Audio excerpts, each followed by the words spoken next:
All right, welcome back into Clay and Buck. Our friend Josh Hammer joins us now, senior editor at large of Newsweek and host of the Josh Hammer Show. He's got a new book released today. He's coming on the show to tell everybody about it. Israel and Civilization, the Fate of the Jewish Nation and the Destiny of the West. Already doing great numbers on Amazon. Go get your copy today. Mr. Hammer, great to have you with us, sir. I wanted to get your take first, if I could, before we dive into the book, which everyone should go get a copy of. I know it's doing great so far. The end of the ceasefire in Israel and the new posture, or the renewed posture, perhaps, toward Hamas. What do you make of it? Well, Buck, great to join you, and thanks for the book support. Look, to me, the ball is clearly in Benjamin Netanyahu's court, Buck. I mean, Donald Trump is all in for U.S.-Israel relations. He's used the rhetoric of give them hell to pay. He's made it very clear that he and his cabinet are going to stand shoulder to shoulder with the Israeli government when it comes to diplomacy, when it comes to military, when it comes to trying to eradicate the entirety of the Hamas political and military cancer from the Gaza Strip. So for some weeks now, Buck, I've been saying the ball is in Netanyahu's court. I mean, Bibi has basically lived his entire adult life for moments just like this. He has led his entire adult life to wait for the opportunity to go in and do what needs to be done, so to speak, whether it's in Gaza, whether it's in Lebanon and Hezbollah. He did that partially last summer, actually, or whether it's really the grand threat of all in the region, which, of course, is the Islamist regime in Tehran. So I'm not surprised that the ceasefire broke. Frankly, Hamas only has itself to blame. I mean, Buck, we're dealing with a medieval Islamist death cult. They had any number of opportunities to avoid this outcome. They completely brought this upon themselves. And frankly, this is a necessary thing that has to happen in order for there to be any resolution whatsoever in the region. Where should this go now in this with this phase of renewed fighting in Israel, the airstrikes on Gaza? What do you think the end state is here that should be pursued and should be achieved if possible? Well, Buck, look, it looks like Donald Trump has a certain vision in mind. I mean, he wants the United States to take over Gaza. I'll be honest with you, that was not on my personal bingo card. I'm not sure that, frankly, that it was on Bibi Netanyahu's bingo card. I mean, you look at his facial expression at the joint press conference when Donald Trump announced that to the world. It was quite humorous to look at the way that Netanyahu and the Israeli officials in the room reacted to that. I'm open to being persuaded of that. That's not entirely what my first guess would have been. Buck, look, in my heart of hearts, I would love to see the Arabs there find a permanent home in Jordan or Egypt, which seems to be Donald Trump's preferred approach, and for Israel to go ahead and take it over. Realistically speaking, I think the most likely way that this ultimately ends is you get some sort of consortium of the more moderate Sunni Arab states, the Saudis, Emiratis, Bahrainis, maybe the Egyptians if they're willing to play ball, and they kind of go in there jointly together and try to make sure that Islamism and jihadism will not be the way forward there. But that's going to entail some sort of American, Israeli, or some sort of joint presence there, even with that. Because frankly, even these guys, the more moderate forces, I'm not sure just how much we can trust them for the mid to long term. Josh, for people who don't know, I was over in Israel in December. The amount of immense popularity for Trump in Israel is off the charts. In fact, Trump, if Israel had a vote in the American presidential election, would have won like he did in West Virginia or Wyoming. What do you think Israelis believe when they see that Trump is being attacked by Democrats here as Hitler? Well, Clay, I'll tell you exactly what Israelis believe because I happen to be married to one, and I happen to have in-laws here in Florida where I live who are them, and I talk to them every day.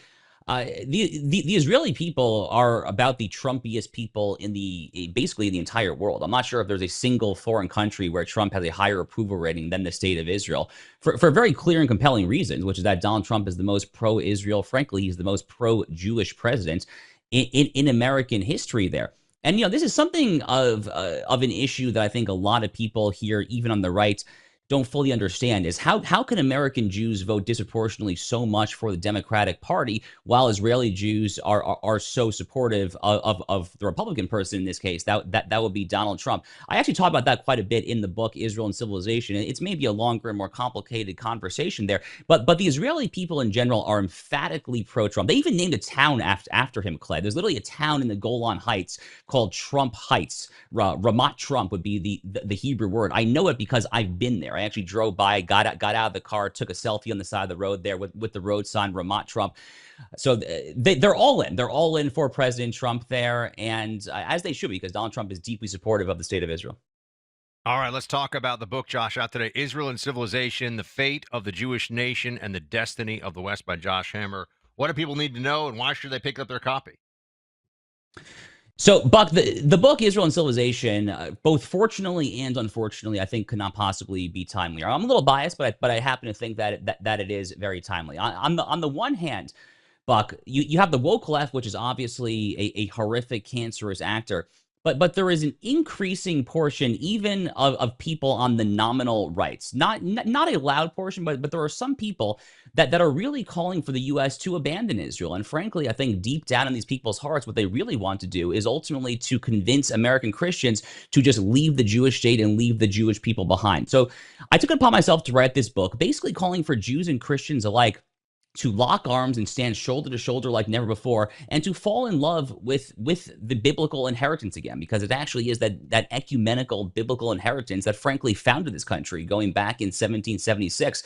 Thomas Jefferson, Benjamin Franklin, they wanted the national seal of the United States to be Moses parting the Red Sea. Abraham Lincoln, my own favorite figure in American history, described famously Americans as an almost chosen people using that covenantal language from the Hebrew Bible. The Liberty Bell in Philadelphia literally has a scriptural quote from the book of Leviticus right on the outside of it there. So the book is kind of painstakingly arguing that so much of what we take for granted today when it comes to our law, politics, morals, ethics, and so forth really does go back to Scripture, and that we cannot abandon that. But the book is also relevant, Buck, because I make a very clear MAGA, America First, hard-headed realist case for U.S.-Israel relations and the importance of U.S.-Israel ties. You have a lot of people that are screaming, oh, the Israel issue, oh, it's an old neoconservative issue. It's an old Bush administration, Dick Cheney, Don Rumsfeld issue. And I'm sorry, but the answer is no. That's not what it is. Donald Trump is not a neoconservative. He is a foreign policy realist, and he's the most pro-Israel president in American history there. If you want to focus disproportionately on China, which I think America needs to do because, again, I'm a realist who believes in limited resources. The question is, how do you secure American interests in the Middle East while allowing you to extricate resources to the Indo-Pacific? And the obvious answer, which Trump and Bibi got to in the Abraham Accords, is to empower and embolden our allies in the region to secure that region in a way that redounds to all of our interests. So I think that this explicitly realist case for U.S.-Israel relations is very timely and very important, but it's all in there. Israel and Civilization, The Fate of the Jewish Nation and the Destiny of the West, Amazon, Barnes & Noble, wherever you get your books. Josh, when you look at the history, and I got your book and I was looking through it and I was fascinated because, again, I just came back from Israel. How optimistic are you about peace in the Middle East? Because for thousands of years, obviously, it hasn't happened. Are you optimistic that in the lifetime of the people that are listening to us right now, we could have some form of peace in the Middle East? Yes and no. I think that there is such a thing as a more tranquil region, as a more peaceful region that is less prone to violent eruptions of jihadism. Frankly, Clay, that's ultimately going to take. It's going to have to take the Iranian regime to go, because the Iranian regime currently is the head of the snake. They are the source of virtually all of the violent jihad that goes across the Middle East. Now, to be clear, I'm not saying that America needs to go and start toppling the Ayatollah. That's not my stance. But some way or another, whether it comes from sanctions or the Mike Pompeo-esque maximum pressure campaign, that regime is going to have to go. So at some point, God willing, in a post-Islamic Republic Iran there, where jihad is on the decline, then yes, I think the Middle East could be a lot more stable than it is today. Hezbollah, the Houthis, Hamas, all these forces would be subdued, if not made completely extinct, without their major benefactor in Tehran. On the other hand, you still do have the issue of Islam. And there are very real questions I think are worth asking and exploring as to the extent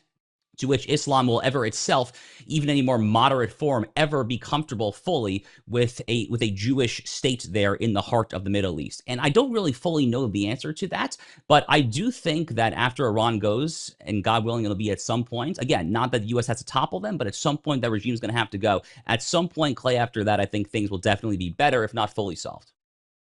Israel and Civilization, The Fate of the Jewish Nation and the Destiny of the West. Josh Hammer is the author. Go get your copy of the book today. Hammer time. Great to have you, my friend. Thanks for being here. Gentlemen, my pleasure. Thank you so much. Many people will use the word disruption to describe the beginning of 2025. It's appropriate. We elected a president to disrupt the deep state, to remove roadblocks and reduce the size of government. But there are bound to be other disruptions as well, and they could hit the financial markets, the housing markets, a whole range of things.